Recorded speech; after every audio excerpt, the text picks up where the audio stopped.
what's going on? This is episode 6 with Talk That Talk with Fallon and DLab.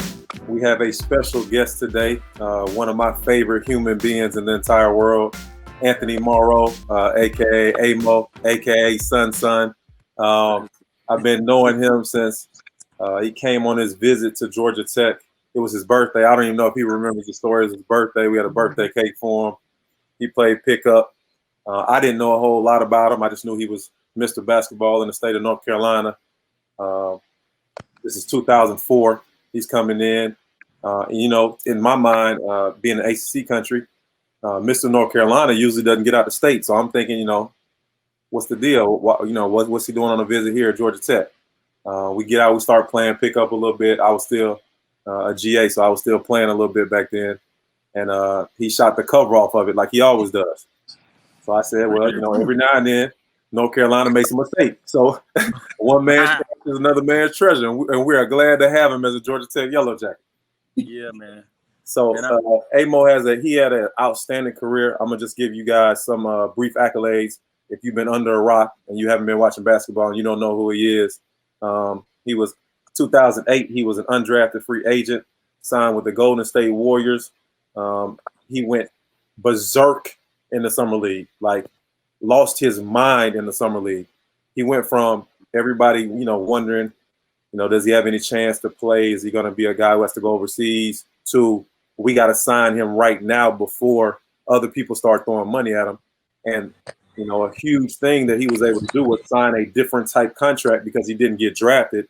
So he wasn't locked into a certain position, a certain amount of money. So he actually started to make more money early than most guys. So it actually worked out in another way. And I'll let you hit on that after I get done introducing you. So in his first NBA start, he had 37 points, went 15 of 20 from the field, the most points ever scored in a game by an undrafted player in his rookie season ever. Finished 2008, 2009 as the first first Warrior ever to lead the league in three-point shooting. He went 86 for 184. That's 47% from NBA three. He comes back in 2009 during the NBA Summer League and drops 47 for the Warriors in a game, setting the record for most points scored by an individual in a game in a Summer League. At one point in his career, he had the second highest three-point percentage behind Steve Kerr. Played 10 seasons, which is a long time in the NBA. You got to be a bad man to play 10 years in the NBA. He played for Biobach, which is a weird name. I don't know how much you know about that. Biobach from the Big Three. Maybe you can. Bivouac. Yeah. Deion Glover from Georgia Tech was one of his teammates, and Theus was his coach. And then his NBA career, he played with guys like Kevin Durant, Russell Westbrook, Steph Curry, Anthony Davis. He played with some big-name guys. So sorry for the long introduction, but I wanted to make sure everybody got a full understanding of who you were, what you accomplished. And we're happy to have you on and want to let you touch base on, anything that you want to touch base on, and then we'll start to get into some questions. Hey, man, I appreciate it. Thank y'all. I look up to both of y'all. Obviously, y'all legends to me. Fallon, I watch you get buckets and tear people up at Georgia Tech. You already know what it is. You're more like a sister to me than anything. Yeah. DLab, you big bro for life. You know what I'm saying? Appreciate you, my boy. Talk about me shooting the cover off the ball. You were shooting the cover off the ball since I met you. You know what I'm saying? And, I like you. Georgia, yeah, just like that Georgia Tech connection, man. I still feel like y'all are family to me. Obviously we all older and life has grown everybody apart, but it's dope to see what y'all doing with this podcast. And thank you for having me on. I didn't even know y'all did it till y'all hit me up the other day. I was like, oh, they've been doing that. We're trying to build something. Yeah, I think it's awesome, man. I appreciate y'all having me on, man, for real. Yeah, no, we happy to have you, Amo. So, Daryl just went through that whole rundown with all your accolades. I mean, 10 years or 10 seasons in the NBA, that's unheard of these days. And you've done well for yourself. So we just want to catch up. We know what you did on the hardwood for years, but we want to see what you've been doing now post-career. So what have you been up to? What you been doing in Charlotte? Everything. I got the my clothing company obviously owns Sense of Style, and I started that probably about 2.5 years ago. My curator and my employee, Mary Francis, she's out of LA, and she's a hard worker. She got her own brand. She styles guys in the NBA and the NFL, and we hit it off right away. And she was like, "Yo, I wanna help you with your brand." So it's been great with that. It's been fun to be able to be a creative at this point in my career and this point in my life, and it's just something that I always knew I was going to do even since I was a kid. I thought it was probably going to be shoes, but it ended up being clothes and possibly shoes coming up here. So that's been dope. It's been fun to meet new people and be in rooms or be in contact with people that I never thought I would really have a chance to get in contact with in terms of the fashion side of stuff. And I'm able to. It's like an expression of yourself, and I'm able to display that through clothes. You know what I'm saying? And then also incorporate my community in that. This is actually one of the shirts right here. This is all the neighborhoods from where I'm from in West Charlotte. And That's this is dope. like the local. I wanted to show love to just exactly from where I'm from. Like it ain't too expensive. So that's been fun. Also, real estate been good. Obviously stuff crazy right now. So people can't really pay their rent, but it is what it is. It's one of the costs of doing business in the pandemic, but that's been good. We got storage facilities that we invested in Mooresville, and we built 4 houses in LA and Ventura Nice. County in the hills. So that's still been going well. Surprisingly, the market is kind of strong right now. People buying everything they can buy, and then on the other side, obviously, the podcast. Shout out to my partner Justin Jack. It's the Life Podcast. We have a lot of fun with doing that. It's cool. We're gonna bring y'all on eventually. Hey. Got 2 legends. We're gonna bring y'all on for Okay. sure. Okay, let's go. We want to be guests on somebody's I show. know. Let's I go. want to hear DLab go on the rant. Right. DLab, my guy. And then lastly, and probably like most important to me right now is Anthony Morrow Charities. We got AMO Charities, and I've had my 501c3 since 2009. So we had 11 years with that. Shout out to my manager, her name Vina Vaughn. She was a grant writer. She been all over the place. She do a lot of work, but she's super behind the scenes. She don't even like for me to take a picture of her and give her appreciation. She's like, no, I just want to work. I'm cool, and I love that. She's super humble, but she's super connected, and she's super locked in when it comes to the community and the people. You know what I'm saying? And we hit it off right away, and she's been doing great work. But we've been protesting, obviously. Been out there protesting, talking to city council, talking to county commission, talking to the mayor, the head of the sheriff's department. Shout out to all of them, man. Gary McFadden, Mayor Vilaus, Chief Putney, and just everybody in the community that's been showing love and reaching back out. Novant, Atrium, everybody's been showing love, and it's been impactful. I've been really, really heavily involved in that. Donated to the George Floyd Fund. Definitely still fighting for justice for Breonna Taylor. It's a lot of stuff that I ain't posted that we've been doing, and That's awesome. yeah, most of that is just like, I post because I want to bring awareness to everything. I don't want to necessarily post to say I was doing it. Right. And sometimes in that, you got to call out some of your brothers that's quiet because they worry about their bottom line or their endorsements or their sponsorships. I'm like, bro, remember, like, this not going to last forever. We got COVID, we got everything. We donated like 2,000 masks. Me and Thomas Davis, my brother, shout out to Thomas Davis, NFL great, Carolina Panther, Hall of Famer. He always been frontline in the city. So just to be able to work with people like that on what's going on right now has been special. Stephen Curry came on the show and he showed love. You know what I'm saying? And he spoke out about George Floyd. To get somebody with that magnitude of fame and success and who That's he huge. is big. You know what I'm saying? But that's just a testament of just keeping it solid with people my whole life, and people give it back. So that's what we've been doing, and on top of raising these kids and stuff. So it's cool. So I got a 2-part question for you. First of all, you're doing terrific things in the community, which, having known you, doesn't surprise me at all.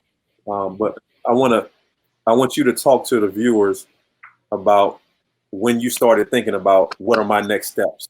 What am I going to do when the ball stops bouncing? Because, obviously the main dream, the big dream is to get there, and it's hard to do. So you got to put your heart and soul and everything into it. But at some point it's going to stop. And it sounds like you had a plan or a game plan about what you were going to do moving forward. And then also, I just love the way you represent where you're from, West Charlotte. You say Charlotte, you say West Charlotte. To me, that shows how much love you have for your specific area. And I love the way you do that, and love the way everything you do in the community. Where does that sense come from? Why are you like that about West Charlotte?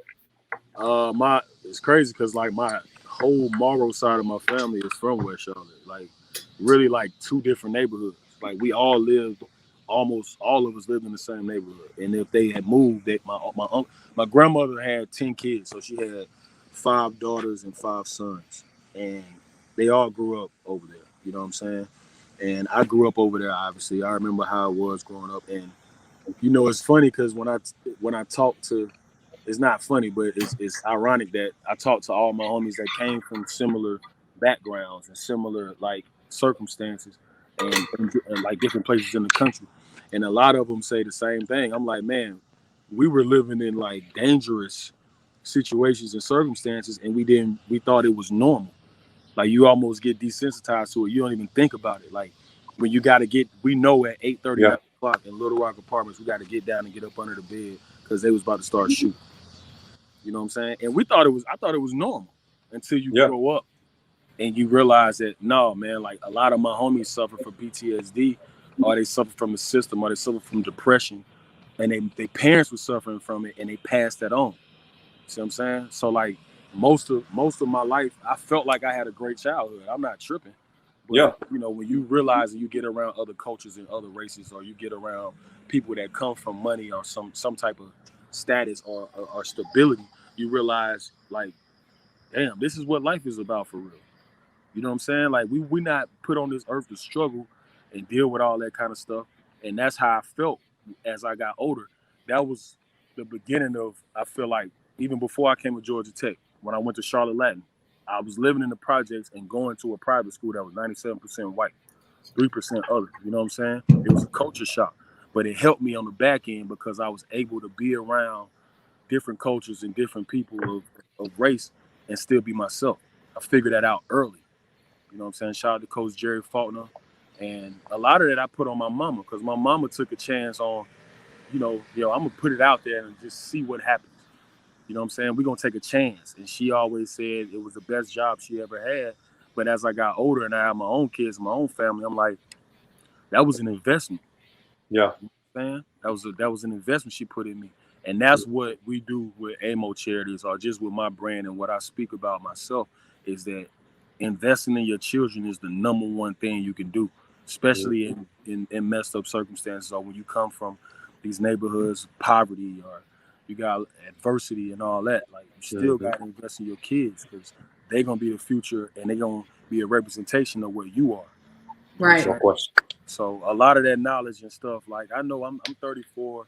I feel like I'm old, but I know I'm still young in real life. But I feel like I got the mind of like a 70-year-old. I've been through a lot. You know what I'm saying? A lot of stuff I never told people before I got to Georgia Tech. But now we passing it on. My little cousin just got offered by Florida State and Texas A&M. He's 15 years old. And I took him under my wing, because you got to give the knowledge back. You know what I'm saying? Have to. Nah, Amo, that's great. You paying it forward in your community. And I think that's been one of the great things about you ever since you were at Tech. You just been like the same guy. Like, you ain't changed. Money ain't changed you since you gone on a bigger platform. But just transitioning a little bit, let's get into some of the things that's going on right now in the media. We've been talking about social justice issues, of course, COVID-19, and then the NBA and WNBA, and one of your cohorts in the league, Kyrie Irving, he just dropped $1.5 million and started his own foundation called Kai Empowerment Initiative. It's his initials, Kyrie. I think his middle name is Andrew Irvin. Correct me if I'm wrong, but he started this initiative to help WNBA players that are deciding to take leave this season because of COVID-19, or just to focus on social justice issues. So what's your thoughts about that and what he's doing? I thought that was honorable. I like what he did. You know what I'm saying? I like what he's doing. Kyrie, obviously, he a little quirky, man. You don't know what you go get out of him sometimes, but with him doing that, I thought that was dope. I thought it was dope. And I hope it wasn't damage control for what happened with the whole entire situation with him saying we're going to start our own league. You know, he was in contact with Chris Paul in the union and then kind of went behind their back. He kind of was playing both sides. It looked like the people he was playing both sides, you know what I mean? But, hopefully it's real. I like what he's doing. And sometimes, like, I don't, we got cancel culture right now in America and in sports and stuff. And I don't subscribe to that like that. Like, if he made a wrong statement or he did something wrong, all right, listen, you made a mistake or you said something that you probably shouldn't have said and you didn't stand on it. Right. So, that happened, and then he did what he did just now with the, NBA and WNBA and starting his foundation. I think that some of that stuff is just experience. Like, these guys still young. Yeah. He may have said something out of turn, or he might have said something out of pocket, but he came back with what he's doing now. And if he stands on this and it stays solid, then cool. I need you to stay on that all the time. My problem with some of these guys when all this happened, because it's unprecedented. So my problem is, if you say something, show me where you stand. Like, I don't want to hear you going back saying, I'm sorry. No, bro, stand on what you said. Did you mean that? You know what I'm saying? And it's not a lot of that. Well, now it is. It's solidarity, obviously. It's cool. You know what I mean? That's why I really do respect LeBron a lot, because and some of the guys I don't view the same. I don't look at their views. I don't agree with some of their views. You know what I'm saying? But they stand on it. I gotta respect it. I may not like it, but that's what I'm looking for. And if Kyrie's serious about what he said and what he's doing and with his foundation, I respect that, because the WNBA, obviously, they need all the support they can get, and we love the sisters that hoop. You know what I mean? So hopefully it's real, and he got to stick with that, man. Hopefully he continue to build with his foundation in terms of social justice, or just like our education reform, whatever. Just building on that. Yeah. I know Kyrie's a huge Kobe fan. He looked at Kobe as a mentor, and obviously Kobe had kind of paved the way as far as NBA players, trying to lead the way for WNBA players and giving them a platform, making sure that people follow women's basketball, because obviously he had daughters that were coming up playing the game. Yeah. Rest in peace. His daughter was going to be one hell of a player. So I think he was kind of setting that up and trying to, push that up, for good reasons. So I'm hoping that Kyrie, like you said, is not trying to do damage control, but he's doing it from a good place. Yeah. And he's trying to kind of take the torch from Kobe as someone who's going to be an ambassador. That's dope. Yeah, I love that. I love it. Knowing you're a hoop head. So what are your thoughts on what do you think how it's been? And then also how you would have taken going into the bubble, having a family, being very involved with your family, being from West Charlotte and just being completely taken out and kind of dropped in a bubble to play basketball, something that you love. What would have been your thoughts going into that? For one, I just want to say Adam Silver is doing an amazing job. I think he gonna end up going down as one of the greatest owners ever, in my opinion, in sports. Just dealing with everything he's had to deal with in the last year. You know what I'm saying? And he's a player-friendly owner. Commissioner. I'm tripping. He's a player-friendly commissioner. I think he's gonna go down as one of the greatest commissioners ever in sports. I agree. With that being said, I feel like if I was 22, 23 years old, I'd be like, I don't have any kids. If I was 21, if I was one of the younger guys, I don't have no kids, man, let me go hoop. Like, I know if I get sick, I'm going to recover. I just don't want to be a carrier and give it to my parents or something like that. But at the age of 30, you got those guys that have kids and children that may have asthma or pre-existing health conditions. I probably would have thought twice about playing now. Like an Avery Bradley. Yeah, Avery Bradley. Like, I salute that. Yeah. Stand on it. You know what I mean? You don't even want to risk that, but you want to be around your family, And he been frontline with social injustice as well. And there's some guys it's too much and they just say, man, I'm not dealing with that. You know what I mean? I think the way they handle it is good though. Everybody's getting tested every single day. Yeah. And but I also understand what shout out to my big bro Stack 5 was saying, like, oh, y'all want basketball that bad, but we still ain't got justice for these people. Right. Our people. You know what I mean? And I just right now it's so unprecedented, like it's so crazy that I'm just looking at people who standing on what they say. You know what I'm saying? Because it's more about a respect thing versus trying to get people and convince people to do, you want to make everybody happy. You can't do that right now. Mm-mm. You know what I'm saying? So, I really just, I love what Adam Silver's doing. I love, my brothers that's standing up and saying what they need to say and they standing on it. All the protesting the NBA guys did. It's not going to last forever, but right now, you're really getting to see who people really are. No question about it.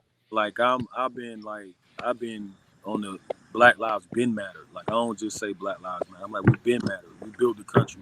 Really look back at everything. You know what I mean? But with that being said, we still gotta like stay locked in even during these times. And I'm glad basketball back. You know what I'm saying? But at the same time, it's like we still gotta, like LeBron said it. He said, I can do both. You know what I'm saying? I can stand up for my people and be a leader in my community and the city I play in with my family and with my fans, and I can still go hoop. Yeah. So, he stood on that. You feel me? Now, some people may say, nah, it's a distraction. It's this, it's that. And we got to respect that. But I don't want, I'm doing this, but at the same time, I believe it. No, say what you believe now, because we need that. We athletes, we leaders, whether you want to be a leader or a role model or not, you still got to stand on what you got to stand on it. That don't mean everybody got to agree with you, but you got to stand on what you believe in. No, I agree with that, Amo, and that's well said. So, like talking about professional athletes still, we're going to transition to the NFL and we're going to talk about the players that are making a decision similar to these NBA or WNBA players to either take leave or opt out for the season. And so far, the NFL, they haven't come close to putting the parameters around like the NBA, or I would say even the WNBA has done, because you don't have as many players in those leagues. But what are your thoughts about a lot of these NFL players opting out and saying, I'm going to sit out the season?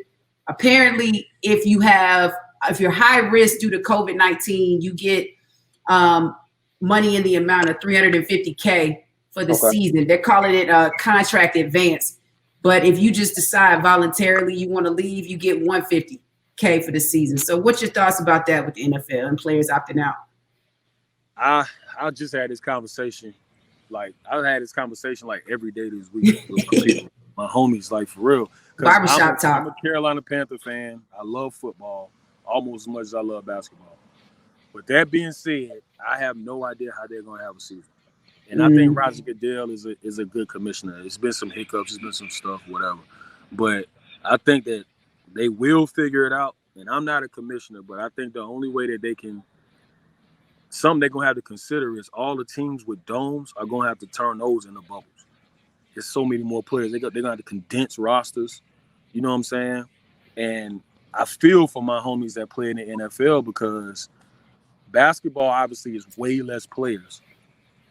Way less. They understood that if we don't play this year, the owner's going to sit back and say, cool, we finna tear up this CBA, this collective bargaining agreement, and it is going to be hard caps. It's going to be worse than the NFL.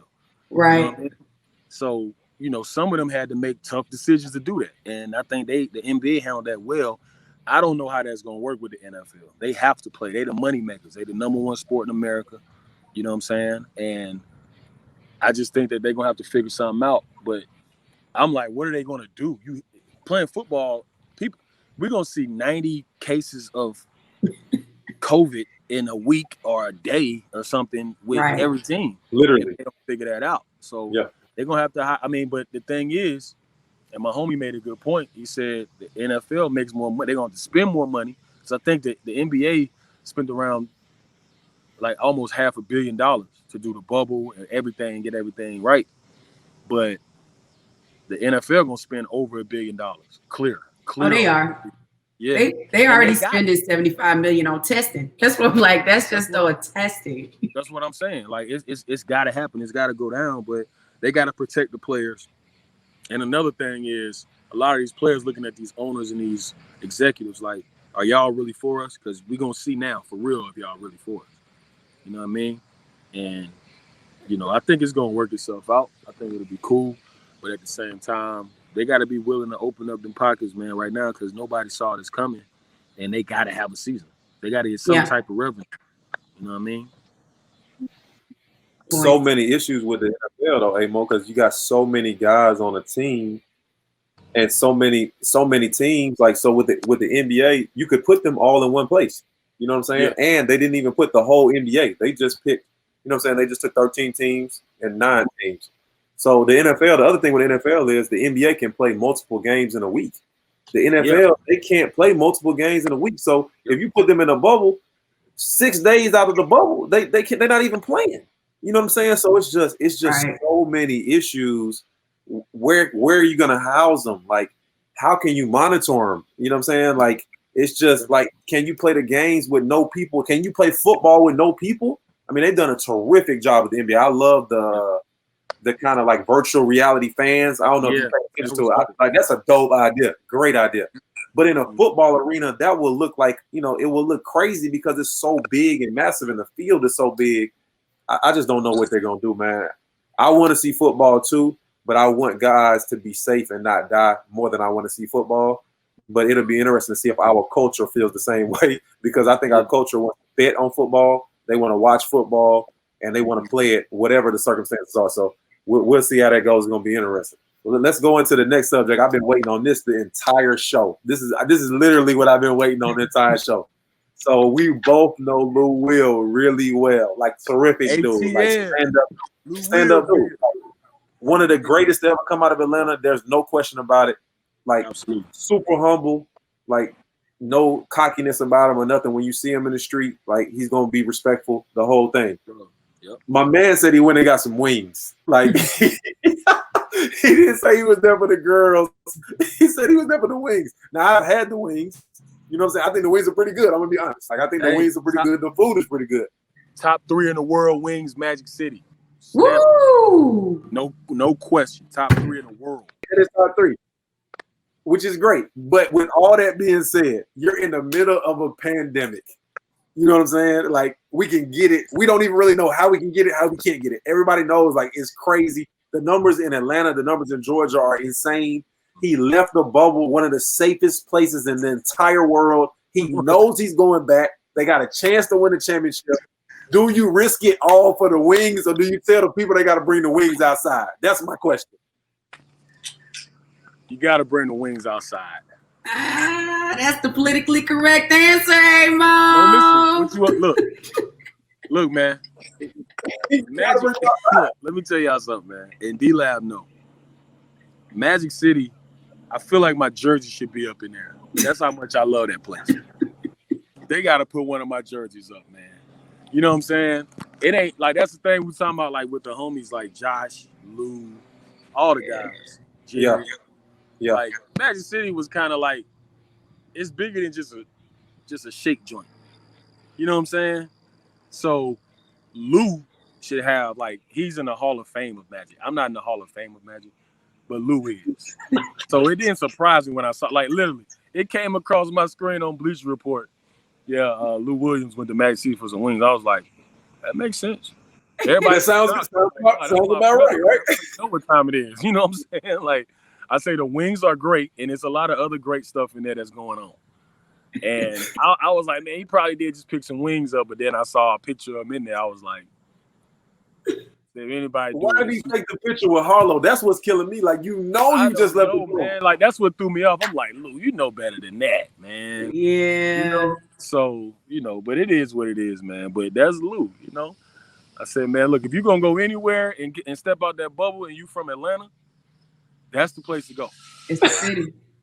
It's the city. I mean, I don't want to, you know, he was in Atlanta because he was in town for, I think, his grandfather's funeral, Paul Williams, who owns Sweet Auburn Seafood. So, yeah, you know, that's a big restaurant here in the A that's been around for the last 5 or 6 years. Yeah. But you know, when you grieving, sometimes you gotta go to the strip club, I guess, afterwards and get you some wings. And see, I didn't know that part. But honestly, that probably was part of why he went. Yeah. But hey, Lou, long as he ain't sick or nothing, man, I care about it. His health over everything. Like you said, great guy, one of my closest guys, like homies. And I know he had a good time. I'm sure he did have a good time. I was just telling somebody, I said, man, I miss the city, man. Golly. We got to get back to some kind of normalcy so I could, you know what I'm saying? But yeah, man. Yeah. You know, I'm just glad, like, you know, I guess he's been testing every day. They haven't said if he, you know, he has it. I doubt he does. And I just want to see. Right now he's been solid. I think he has to miss one more game and then he'll be back. Yeah, that's all I want. I want to see him back out there getting busy, man. That's my guy. Yeah, I'm afraid of him. We're gonna have to face him. I was happy we y'all the other night. Y'all got to get Lou on here for sure now. Because when y'all post, I'm gonna post this clip and I'm gonna tag him. Tag him with the eye emojis. You gotta do the eye emojis. You got to. Oh man, please do. It's the talk that talk questions we like to end the show with. So we're gonna ask you three. We're gonna go back and forth and just get your thoughts. So just tell us a little bit. What helps you get through tough times? Well, me personally, I'm spiritual. You know what I'm saying? I've always been spiritual. You know, I got a good group, like family and friends around me. It's not a lot of people. The circle's small, but you know, I can go to people, and then I got people around me that's gonna hold me accountable.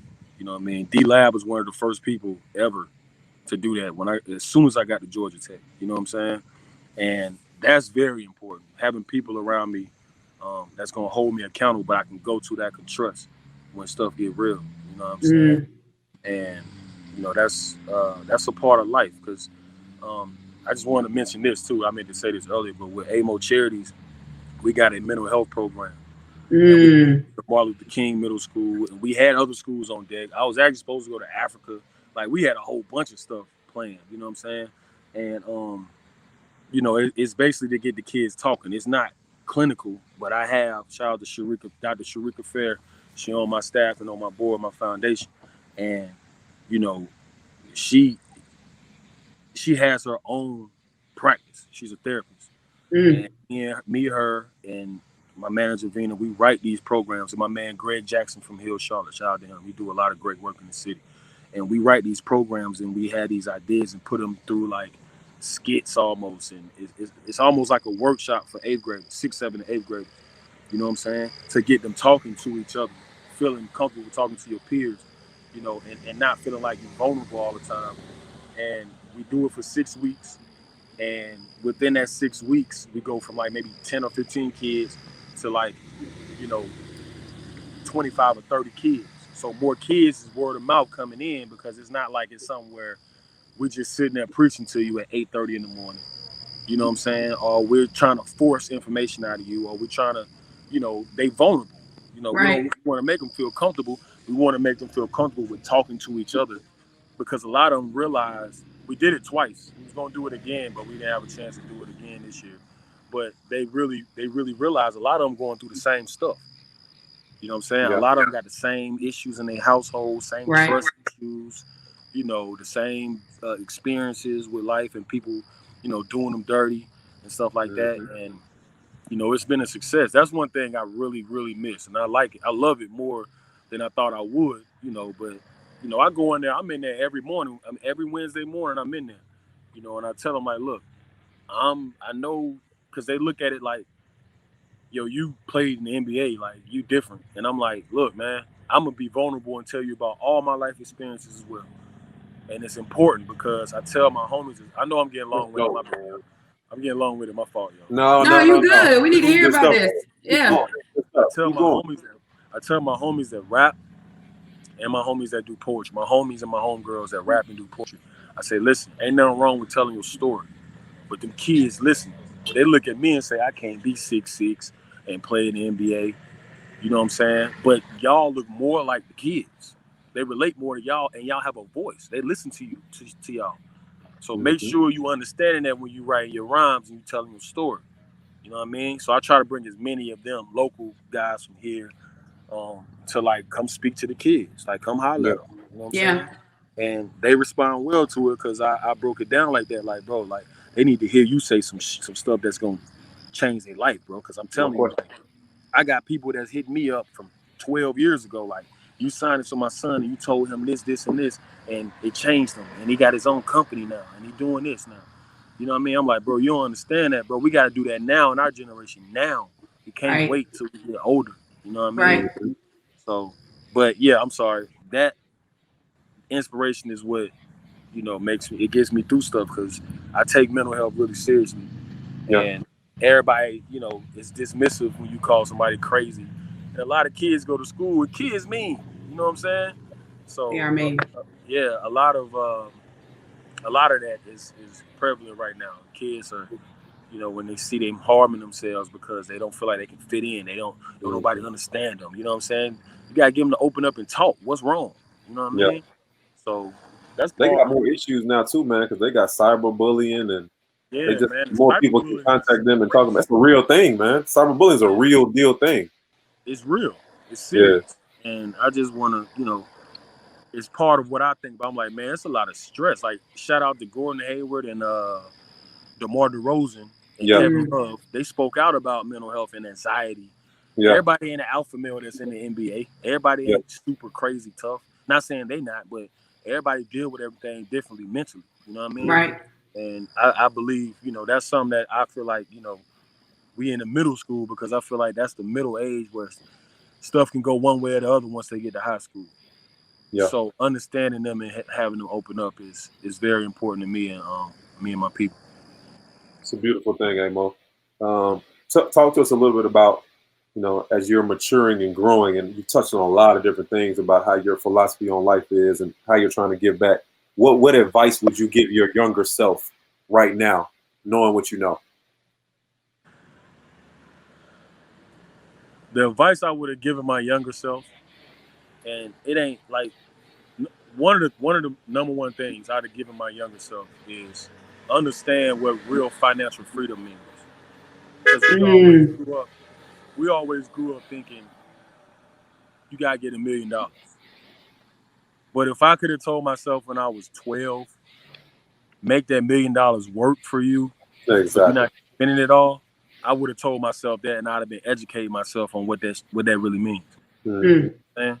So that was like number one because in Charlotte we 50 out of 50 in terms of economic mobility. So which means we make a lot of money as a city. We one of the fastest growing cities in America. We just passed San Francisco in terms of the size of the city. Wow. But they're not going to tell the people that come from where I come from and circumstances like me that the reason the city is getting bigger is because they redlining a lot of stuff. They pushing us out of our neighborhoods and separating us, and they pushing us back up in the woods, and they making the city bigger like that. Cool. It's not cool, but you got to understand that. If you don't come down there and tell me that in my neighborhood when I'm 12 years old, or my parents that, or my grandparents that, we will never know. You don't Yeah. know what you don't know. You know what I'm saying? So, I would have started educating myself more on that. The money is being made here, the city is growing, but the money never trickles down to the neighborhoods that really need that. And it happens in a lot of cities. We just happen to be the worst one out of the nation. And when I found that out, me and my foundation, we started going head on. And I'm actually an ambassador for, it's called How We Rise. Y'all can look it up. How We Rise. And I'm an ambassador for it here in Charlotte, just educating people here about, this is what's going on. So when I see Novine and Atrium and Bank of America and all these huge corporations that'll give millions of dollars to these other foundations, I'm like, you need to put that somewhere where it's going to trickle down to people that really need That are from here. that are from here. Yeah. You know what I mean? And people that really need that in their communities. Because there's no resources coming down there telling us that. And nobody's coming down there from, city council just like, you know what I'm saying? Like, what y'all need? Mm. They got Novine in these places, like, one phone call, stuff getting done. You know what I mean? So Right. it ain't just one person that can do it, but it's something that I've, just through research and learning about what's going on, all of that stuff, I would have definitely taught myself what financial freedom really means versus just make money. and you good. Work with somebody else your whole life and then die. No, Ah, that can't be right. You know what I mean? can't be. So that's number one. All right. And I'm gonna hit you with this last question for you, Amo.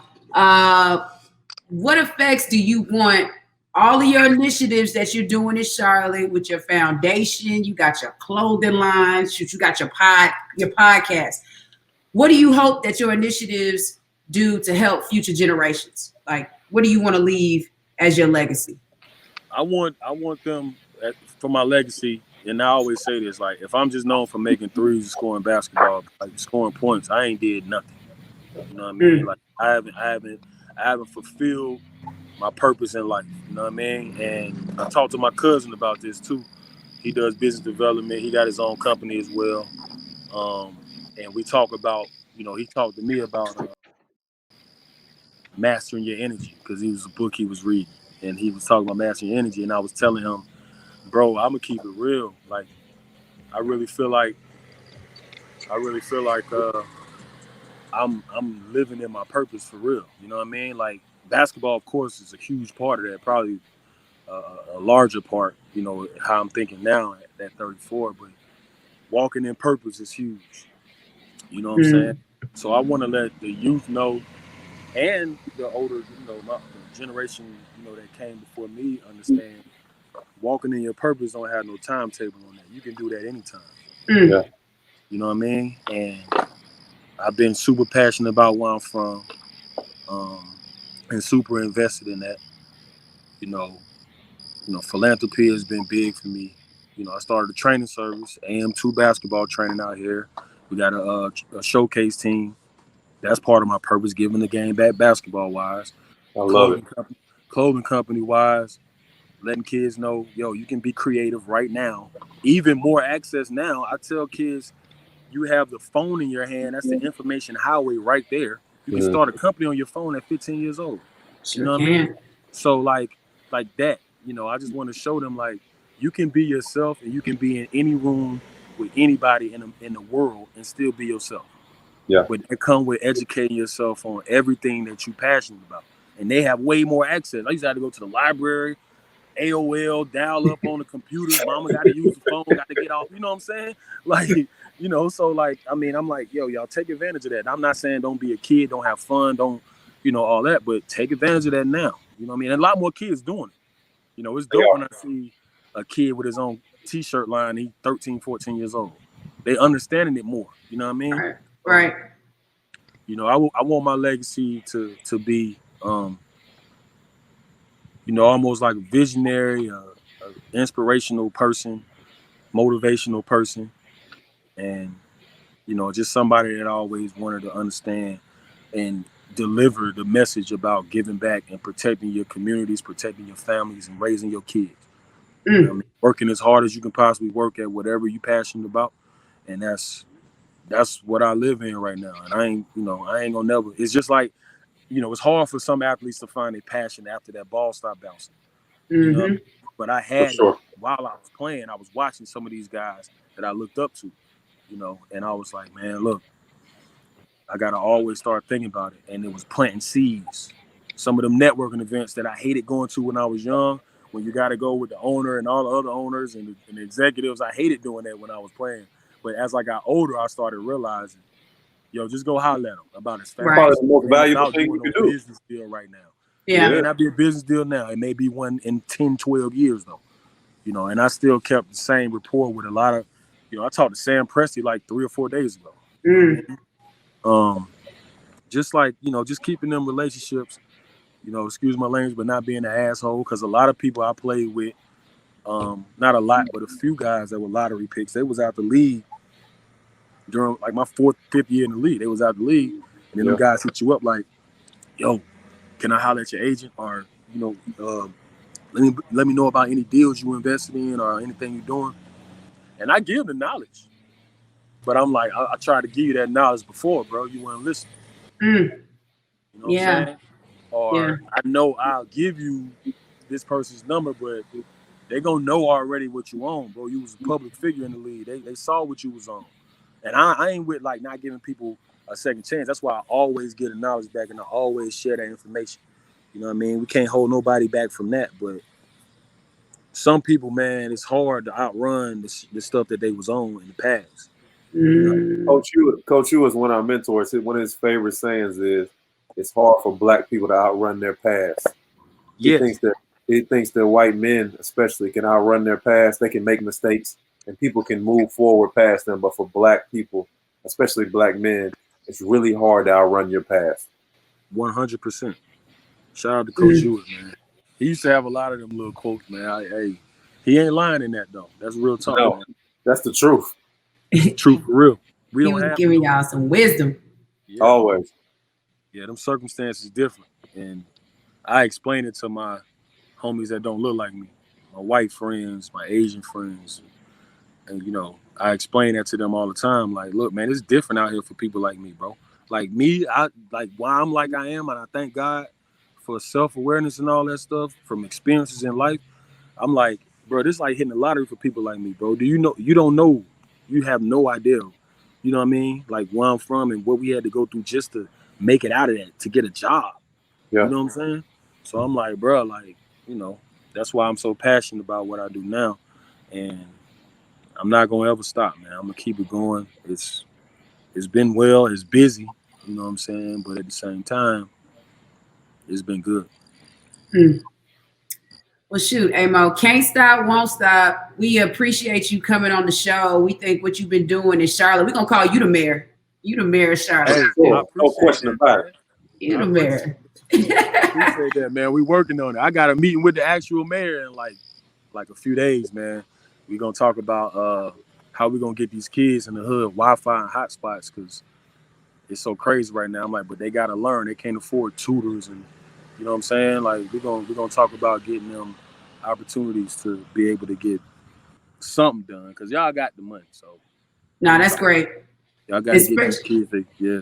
Especially during this pandemic where they probably won't be going back to school, so it's gonna be virtual for a little while. They're gonna need those hotspots and Wi-Fi. So we applaud you for what you're doing for your community.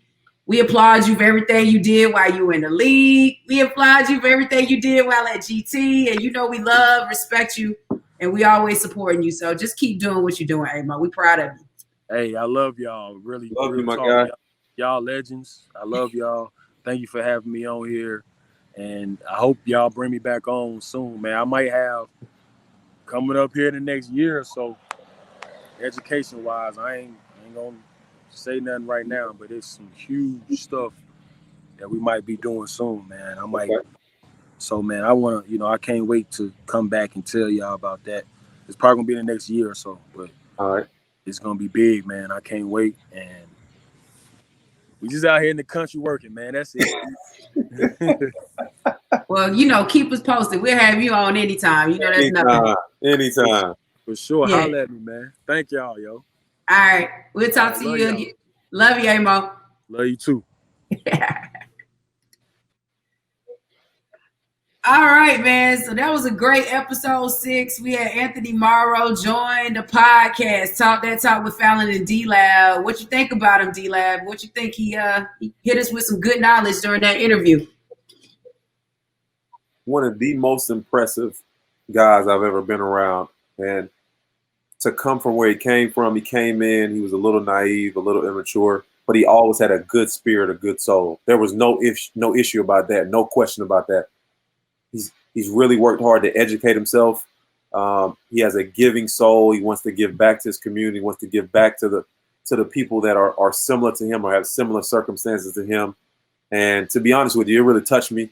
That was an emotional episode to see his growth and all he's trying to do. And you can tell he has some big things on the horizon that he didn't want to let on. But he's just building and he's just growing and he just really wants to help people. And those kind of people are always going to do well. And we need more Anthony Morrows in our world, and our world would be a better place. That was a beautiful episode. I had an unbelievable time, and I'm sure you did too. Oh, no. Amo was awesome. He always going to bring the energy, just a good kind soul. Like I said before, he hadn't changed since I met him when he was 18 to what he is now at 34. So we appreciate Amo taking the time to jump on and support the podcast. So he put a lot of pressure on our future guests, Fallon. A lot of pressure. I know he did. But we gonna try and keep the tempo going and crank out some good interviews for our viewers and listeners. But we gonna keep it consistent with Black-owned businesses. And this week we gonna shout out our guest, his own business. Anthony Morrow has his own clothing line we spoke about. It's called Own Sense of Style. You can go and see about his product. Go to ownsenseofstyle.com, or you can follow him on his IG page, which is Own Sense of Style. So you can easily find him. He's made this easy. So go support Anthony Morrow. He's doing some great stuff in Charlotte. He's doing some great stuff in the communities, in his local community, as well as around the country. So we got to support him because he's supporting us. I agree. Yeah. Great food, great cause. Please go out and support Own Sense of Style. OWNSENSEOF Style. STYLE. Mm-hmm. So this is a great episode 6. We starting to just keep rolling a bit. We getting our strong legs under us now. We DLab. We are. They better start following us now before we blow up. I know we ain't got the prison legs no more, not the wobbly legs. Oh man, but this was a great one. I appreciate you jumping on with me, co-host, and doing this like always. And we just gonna keep it going. So tune in to episode 7, but this is episode 6. It was a good one, great interview with Anthony Morrow, and we'll see you next time.